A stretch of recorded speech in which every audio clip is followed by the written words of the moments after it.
नमस्कार, स्वागत है आपका सोनल कंप्यूटर्स में।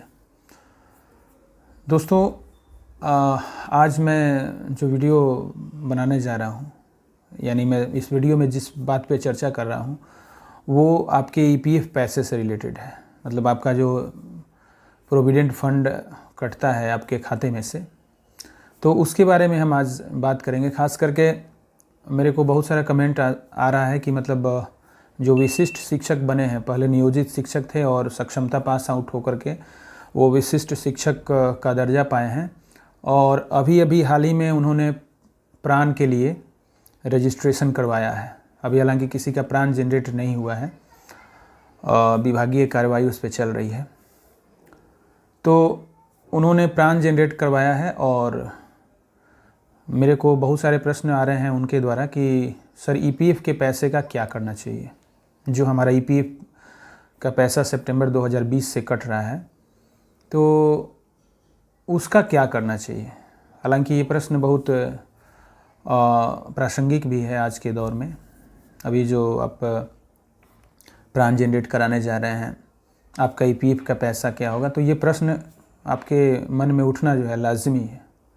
तो हम आज उसी संशय को दूर करने के लिए एक चर्चा करने जा रहे हैं इस वीडियो में। आप मेरे वीडियो में पूरा बने रहिएगा और इसको पूरा ज़रूर देखिएगा, क्योंकि आपके ये पैसे से जो आपकी कमाई है तो उससे जुड़ा हुआ मुद्दा है।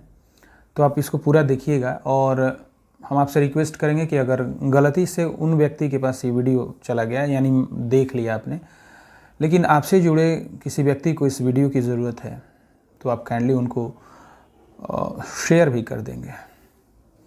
और हम अपने शिक्षक मित्रों से या और भी जो ईपीएफ का पैसा निकालने वाले हैं उनसे हम आग्रह करेंगे कि आप मेरे चैनल को सब्सक्राइब कर दें, ताकि इससे जुड़े जितने भी नोटिफिकेशंस या वीडियो मैं बनाऊँ आप तक पहुँचता रहे। तो चलिए हम फटाफट इस वीडियो में जान लेते हैं कि आपके ईपीएफ का पैसे का क्या करना है, और ये भी जानेंगे हम लास्ट में कि ईपीएफ का पैसा आपको निकालना भी चाहिए या नहीं निकालना चाहिए, कब निकालना चाहिए, और ये भी बता देंगे आपको कि कैसे आपके खाते में वो। हालांकि इससे रिलेटेड मैं बहुत सारा वीडियो आपको बनाया हुआ हूँ, लेकिन आज कुछ दूसरे मुद्दे पर हम चर्चा करेंगे इस वीडियो। तो आपको अभी बता दें, एक प्रश्न ये भी उठ रहा है कि बहुत सारे लोग दिग्भ्रमित हैं कि आपका जो ये पैसा है वो सारा पैसा निकल सकता है या नहीं निकल सकता है। तो इस मुद्दे पे हम सबसे पहले बात कर लेते हैं। तो आपको बता दें कि आपका जो खाता है ईपीएफ का, उसमें 3 प्रकार का कंट्रीब्यूशन आता है। एक तो आपका होता है एम्प्लॉय फंड जो होता है, उनके पैसे में से डिडक्ट होता है, कि कटता है। दूसरा होता है एम्प्लॉयर, यानी जिसने आपको नियुक्त किया है, आपका नियोक्ता जिसको बोलेंगे हिंदी में, तो नियोक्ता के तरफ से भी आपके खाते में पैसा कंट्रीब्यूट होता है। और तीसरा होता है आपका पेंशन अमाउंट, जो कि गवर्नमेंट के द्वारा बहुत सारी संचालित संस्थाएं हैं, जैसे यूटीआई हो गया, यूनिट ट्रस्ट ऑफ इंडिया हो गया, SBI state bank of India हो गया, और एलआईसी का जो एलआईसी पेंशन फंड वगैरह स्कीम जो होता है उसके तहत, मतलब और भी बहुत सारे बजाज अलायंस वगैरह, मतलब जितने भी संस्थाएं हैं पेंशन्स प्रोवाइड करती हैं, उनसे टाई अप गवर्नमेंट का होता है, और उसी टाई अप के तहत आपके खाते में पेंशन कंट्रीब्यूशन भी चला जाता है। तो ये 3 तरह का कंट्रीब्यूशन आपके खाते में होता है। और आपको ये भी बता दें कि ये पैसा आप एक बार में नहीं निकाल सकते हैं। स्पष्ट तौर पे बता दें कि अभी आप ये पैसा नहीं निकाल सकते हैं। अभी आप अपना जो पेमेंट है, अभी अगर कंटिन्यू हैं आप ईपीएफओ में, आप जॉब कर रहे हैं, नौकरी कर रहे हैं, कंटिन्यू है, कंटिन्यू कंट्रीब्यूशन चल रहा है, आप इसमें से एग्जिट नहीं हुए हैं, तो अभी आप केवल एम्प्लॉय फंड निकाल सकते हैं। कि आपका जितना पैसा कटा आपके खाते में से, आपका कंट्रीब्यूशन एम्प्लॉय फंड है, आप चेक कर लीजिएगा। उसको चेक करने के लिए मैं बहुत सारा वीडियो बनाया हूँ, और आपको तरीका बता देता हूँ, एक आसान सा तरीका कैसे आप अपना पासबुक डाउनलोड करेंगे। आप अपने मोबाइल में उमंग ऐप डाउनलोड करेंगे। ध्यान से समझिएगा बात को। आप अपने मोबाइल में उमंग ऐप डाउनलोड करेंगे, प्ले स्टोर से आपको मिल जाएगा। प्ले स्टोर ओपन कीजिएगा। प्ले स्टोर ओपन करने के बाद उसमें लिखिएगा उमंग, तो ऑटोमेटिक आपको सजेस्ट कर देगा। मेरे स्क्रीन पे आपको लोगो भी दिख रहा होगा, तो उस लोगो को आप क्लिक करेंगे और उसको इंस्टॉल कर लेंगे।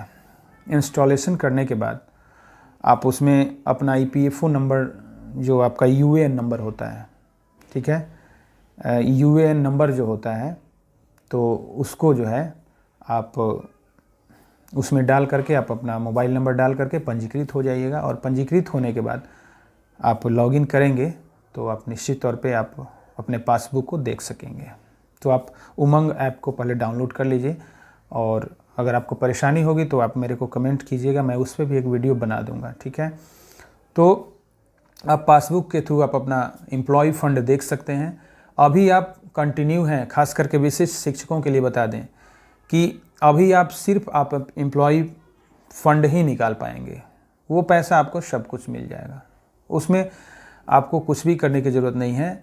आप किसी भी साइबर कैफ़े में जाएं और आप अपना UAN नंबर जो मिला हुआ है, कार्ड भी आपके पास बना होगा, उसको लेके जाएं। आपके मोबाइल पे OTP जाएगा। आप अपने पास पासबुक रखेंगे, जिस बैंक में आप क्रेडिट करना चाहते हैं, आपके EPFO नंबर में वो आपका बैंक खाता जुड़ा हुआ होगा, तो उस पासबुक को लेके जाएं और आप 31C एक फॉर्म आता है वो भर देगा वो साइबर कैफ़े वाला, और निश्चित तौर पे आपको 7 दिनों के अंदर आपका पैसा निकल जाएगा।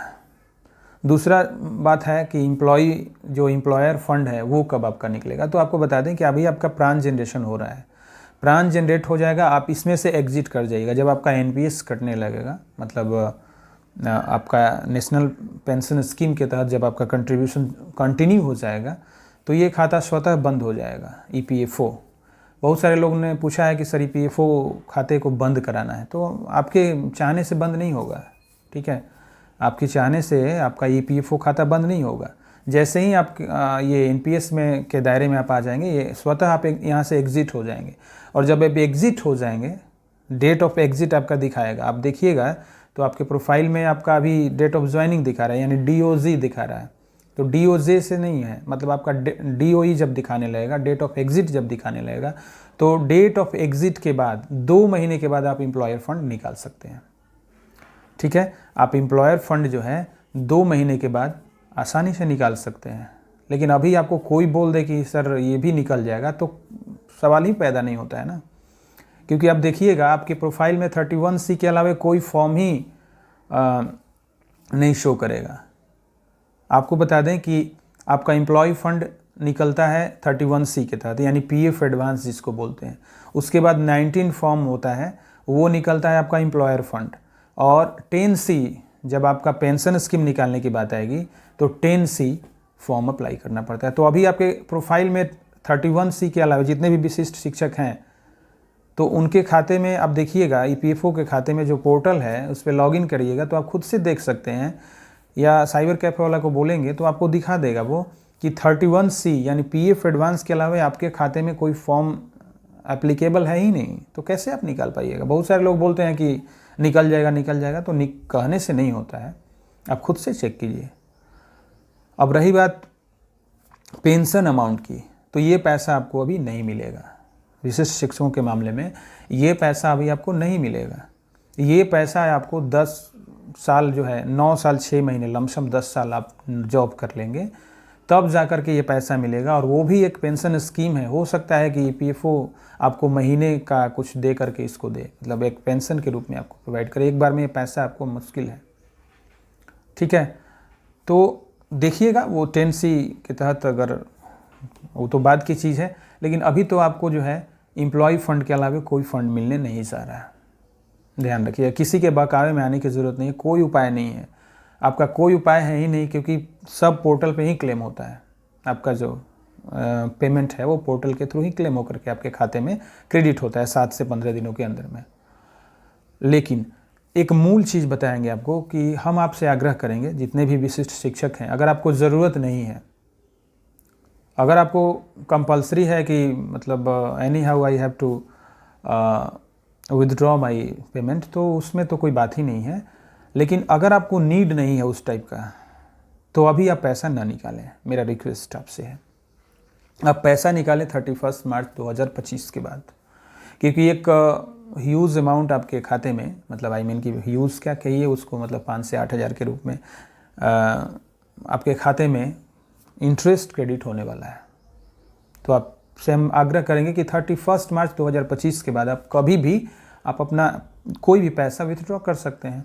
अगर आपको ज़रूरत है तो कोई बात ही नहीं है, लेकिन अगर आपको नीड नहीं है तो काइंडली अभी वो पैसा ना निकालें। 31 मार्च 2025 के बाद आप उस पैसे को निकालें तो आपको बढ़िया रहेगा, आपका इंटरेस्ट भी आपका निकल जाएगा।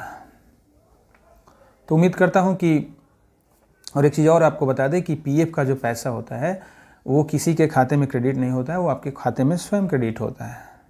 तो घबराने की ज़रूरत नहीं। बहुत सारे लोग आपको फ़ोन करके बोलेंगे, बहुत सारे वीडियोज़ भी बन रहे हैं कि पैसा निकालिए नहीं तो ख़तरनाक हो सकता है, जल्दी से पैसा निकालिए नहीं तो डेंजरस हो सकता है। ऐसा कुछ भी नहीं है। आपके पीएफ का पैसा कोई ले नहीं सकता है, वो आपका पैसा है और जब चाहिएगा तब उसको आप निकाल सकते हैं। घबराने की ज़रूरत नहीं है। जब आपको ज़रूरत पड़े तो 31 मार्च के बाद निश्चित तौर पर इस पैसे को निकाल लें और आसानी से निकल जाता है, कोई दिक्कत इसमें नहीं आती है। उम्मीद करते हैं कि ये जानकारी आपको अच्छी लगी होगी, और अगर अच्छी लगी होगी तो मेरे चैनल को सब्सक्राइब कर दें, और ये वीडियो बहुत इंपॉर्टेंट है, उन सारे पीएफ खाता धारकों को ज़रूर शेयर कर दें। नमस्कार।